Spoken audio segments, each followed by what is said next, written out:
27 अगस्त 2013 मुजफ्फरनगर के mobile phone पर एक वीडियो तेज़ी से वायरल हो रहा था।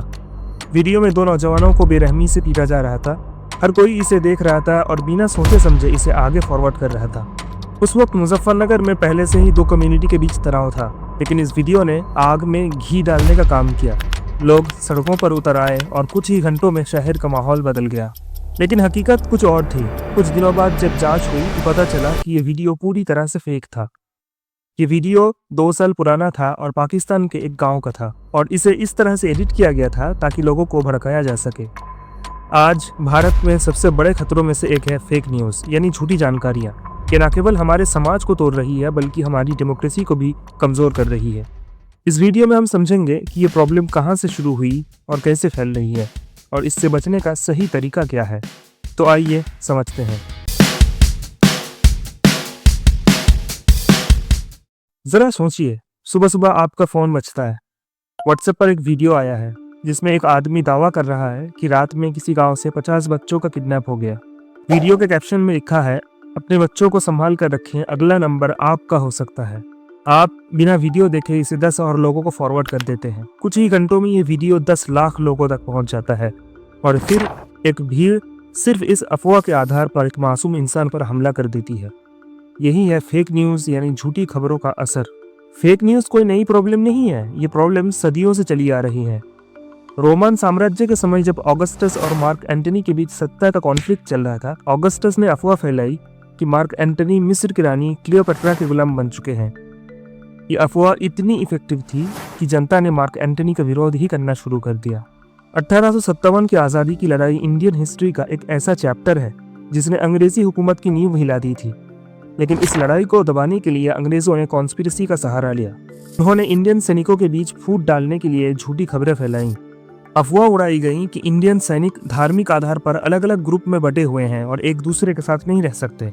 इन फेक न्यूज़ का असर ये हुआ कि कई सैनिक एकजुट होने की बजाय आपस में शक करने लगे। ये अंग्रेजों की एक सोची समझी चाल थी जिसने इंडियन सैनिकों की एकता को कमजोर कर दिया। आज इंटरनेट और स्मार्टफोन के ज़माने में फेक न्यूज़ का खतरा पहले से कहीं ज़्यादा बढ़ गया है। फेक न्यूज़ का सबसे खतरनाक इफेक्ट ये है कि ये समाज में डर और डिसबिलीफ को बढ़ा देता है। 2018 में महाराष्ट्र के धुले में एक ऐसी ही घटना हुई। एक अफवाह फैली कि बच्चा चोर गैंग इलाके में एक्टिव है। ये खबर व्हाट्सएप के जरिए पूरे इलाके में तेजी से फैल गई। इस अफवाह ने लोगों के दिलों में इतना डर पैदा किया कि वो हर अजनबी को शक की नज़र से देखने लगे। इसका नतीजा ये हुआ कि एक इंसान जो सिर्फ रास्ता पूछने आया था, भीड़ के शक का शिकार बन गया। बिना सच्चाई जाने भीड़ ने उसे घेर लिया और पीट पीट कर मार डाला। बाद में पुलिस जांच में पता चला कि इस घटना की बुनियाद सिर्फ एक झूठा व्हाट्सएप मैसेज था। 2019 के दिल्ली दंगों से पहले सोशल मीडिया पर फर्जी वीडियो और तस्वीरें वायरल हुईं। इनमें दावा किया गया कि एक समुदाय दूसरे समुदाय पर हमला कर रहा है। लोगों ने इन तस्वीरों और वीडियो को सच मान लिया, और इसका नतीजा ये हुआ कि मोहल्ले में नफरत की दीवारें खड़ी हो गईं। देखते ही देखते दंगे शुरू हो गए। हालांकि ऑल्ट न्यूज़ जैसी फैक्ट चेकिंग वेबसाइट्स ने इन पोस्ट को फर्जी साबित किया, लेकिन तब तक दंगे भड़क चुके थे। फेक न्यूज़ अब सिर्फ अफवाहों तक सीमित नहीं है, बल्कि ये राजनीति में भी अपना घर जमा चुकी है। 2019 के आम चुनावों के दौरान कई पॉलिटिकल पार्टीज ने जनता को गुमराह करने के लिए फेक न्यूज़ का सहारा लिया। सोशल मीडिया पर ऐसे झूठे दावे फैलाए गए जिनका मकसद जनता की राय को अपनी तरफ खींचना था। जून 2016 में एक फेक न्यूज़ वायरल हुई जिसमें दावा किया गया था कि यूनेस्को ने प्रधानमंत्री नरेंद्र मोदी को दुनिया का सबसे अच्छा प्रधानमंत्री घोषित किया है। यहाँ तक कि इंडियन स्नूकर खिलाड़ी पंकज अडवाणी ने भी इस खबर को ट्विटर पर शेयर किया था। इन फर्जी खबरों ने डेमोक्रेसी की नींव को कमज़ोर कर दिया। जब जनता झूठी खबरों के आधार पर फैसले लेने लगती है तो ये हमारी डेमोक्रेसी के लिए एक गंभीर खतरा है। व्हाट्सएप अब पॉलिटिकल पार्टीज के लिए एक शक्तिशाली इक्विपमेंट बन चुका है।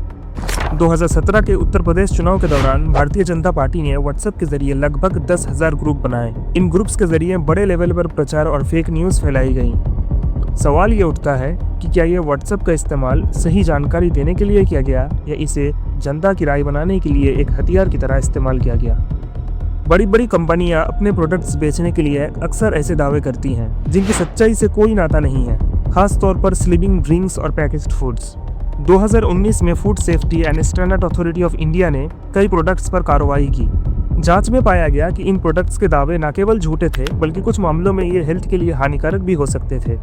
दोस्तों, क्या आप जानते हैं कि 2020 में इंडिया में हर दिन करीब 20 करोड़ व्हाट्सएप फॉरवर्ड भेजे जाते थे। इनमें से एक बड़ी संख्या मिस इन्फॉर्मेशन होती थी जो अफवाहें फैलाने का काम करती थी। एक फॉरवर्ड मैसेज में दावा किया गया कि तुलसी का पत्ता खाने से कोरोना का इलाज हो सकता है। इस मैसेज ने कई लोगों को गुमराह किया, कुछ ने इसे सच भी मान लिया और तुलसी को इलाज समझने लगे, जबकि इसका कोई साइंटिफिक आधार नहीं था। अब समझते हैं कि इतने बड़े लेवल पर झूठ फैलता कैसे है। सबसे पहले तो सोशल मीडिया का एल्गोरिदम। सोशल मीडिया प्लेटफॉर्म्स का एल्गोरिदम ऐसे डिजाइन किया गया है कि जिस कंटेंट को ज्यादा क्लिक और शेयर मिलते हैं वो तेजी से फैलता है, लेकिन ये डिजाइन अक्सर फेक न्यूज को और बढ़ावा देता है। 2018 में फेसबुक पर एक झूठी खबर ने लगभग 30 लाख लाइक्स और शेयर हासिल किए, जबकि उसी मुद्दे पर सही खबर सिर्फ 20,000 लोगों तक पहुंची। ये डिफरेंस दिखाता है कि मिसलीडिंग खबरें कैसे एल्गोरिदम का फायदा उठाकर ज्यादा लोगों तक पहुंचा जा सकता है। इसका असर सिर्फ जानकारी के फैलाव तक सीमित नहीं है, ये समाज में डर, गलतफहमी और कभी कभी वायलेंस भी पैदा करता है। उसके बाद डीप फेक और एआई। 2021 में बेंगलुरु के एक बिजनेसमैन को वीडियो कॉल आया जिसमें सामने वाले ने देश के एक फेमस इंडस्ट्रियलिस्ट का रूप धारण किया हुआ था। डीप फेक टेक्नोलॉजी का यूज करके न केवल उस इंडस्ट्रियलिस्ट का चेहरा बल्कि उनकी आवाज भी बिल्कुल असली जैसी लग रही थी। उस बिजनेसमैन ने भरोसे में आकर 10 लाख रुपए ट्रांसफर कर दिए। बाद में असली इंडस्ट्रियलिस्ट से संपर्क करने के बाद पता चला कि वो वीडियो कॉल पूरी तरह से फेक था। Forward culture. सोशल मीडिया और मैसेजिंग प्लेटफॉर्म ने हमारी जिंदगी को तेजी से बदल दिया है, लेकिन इसके साथ साथ मिस इन्फॉर्मेशन और अफवाहों का फैलाव भी बढ़ गया है। व्हाट्सएप जैसे प्लेटफॉर्म्स पर फॉरवर्डेड मैसेज की सीमा तय है, लेकिन सवाल ये है कि यह तरीका काफ़ी है।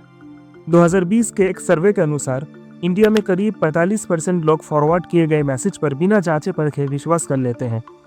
इसका मतलब है कि हर दूसरा इंसान किसी अफवाह या गलत जानकारी को सच मानकर उसे आगे बढ़ाने का हिस्सा बन रहा है। अब बात करते हैं इसके सॉल्यूशंस क्या हो सकते हैं। जागरूकता बढ़ाना। आज की डिजिटल दुनिया में जागरूकता ही हमारा सबसे बड़ा हथियार है। जब भी कोई खबर या जानकारी मिले उस पर आंख बंद कर भरोसा न करें। सबसे पहले खुद को शिक्षित करें और दूसरों को भी सिखाएं कि किसी भी जानकारी को जांचे बिना आगे न बढ़ाएं। अगर कोई फोटो या खबर सस्पिशियस लगे तो उसे वेरीफाई करने के लिए गूगल रिवर्स इमेज सर्च जैसे टूल्स का इस्तेमाल करें। ये टूल आपको ये पता लगाने में मदद करता है कि वो तस्वीरें कहाँ से आई और उसका असली सोर्स क्या है। इसके अलावा किसी भी खबर को जांचने के लिए भरोसेमंद सोर्सेज का सहारा लें।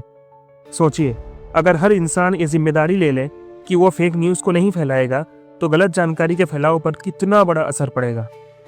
स्टूडेंट्स को यह सिखाना ज़रूरी है कि यह ऑनलाइन सही और गलत को कैसे पहचानें। उन्हें यह सिखाया जाना चाहिए कि फेक न्यूज़, डीप फेक और मिसलीडिंग जानकारी को कैसे पहचाना जाए। अगर ये शिक्षा बचपन से ही दी जाए तो आने वाली पीढ़ी न केवल इंटरनेट का सही इस्तेमाल करेगी बल्कि समाज में गलत जानकारी के फैलाव को रोकने में भी एक बड़ी भूमिका निभाएगी। डिजिटल लिटरेसी सिर्फ एक स्किल नहीं बल्कि समय की ज़रूरत है। इंडिया में फेक न्यूज़ का मामला दिन ब दिन बढ़ता जा रहा है। इसे रोकने के लिए सिर्फ जागरूकता ही नहीं बल्कि मजबूत कानून की भी ज़रूरत है। ऐसे कानून बनाए जाने चाहिए जो न सिर्फ गलत जानकारी फैलाने वालों पर सख्त कार्रवाई करें बल्कि इससे जुड़े पूरे नेटवर्क को भी ख़त्म करें। सोशल मीडिया कंपनियों को भी अपनी जिम्मेदारी समझनी होगी। उन्हें यह शेयर करना होगा कि झूठी खबरें और अफवाहें उनके प्लेटफॉर्म पर न पनपें। मीडिया को समाज का चौथा स्तंभ कहा जाता है, लेकिन यह भूमिका तभी सही मायनों में निभाई जा सकती है जब रिपोर्टिंग निष्पक्ष और सच पर आधारित हो। आज की तेजी से बदलती दुनिया में ये जरूरी है कि कोई भी खबर छापने से पहले तथ्यों की पूरी जांच की जाए। फेक न्यूज़ का सबसे बड़ा हथियार है हमारा इग्नोरेंस और जल्दबाजी, और इसे हराने का सबसे बड़ा हथियार है जानकारी और सावधानी। हर बार जब आप कोई खबर शेयर करते हैं तो आप समाज को या तो तोड़ रहे होते हैं या जोड़ रहे होते हैं। इसलिए हर बार शेयर बटन दबाने से पहले एक बार जरूर सोचें। दोस्तों, क्या आप उस दुनिया का हिस्सा बनना चाहेंगे जहां सच को झूठ और झूठ को सच में बदल दिया जाए? शायद नहीं। इसलिए आइए मिलकर इस प्रॉब्लम से लड़ें। यह सिर्फ हमारा हक नहीं, हमारी जिम्मेदारी भी है। अगर ये वीडियो आपको जागरूक करने में कामयाब रहा तो इसे लाइक करें और दूसरों के साथ शेयर करें। और हाँ, चैनल को सब्सक्राइब करना ना भूलें। मिलते हैं अगली वीडियो में, तब तक के लिए साइनिंग ऑफ।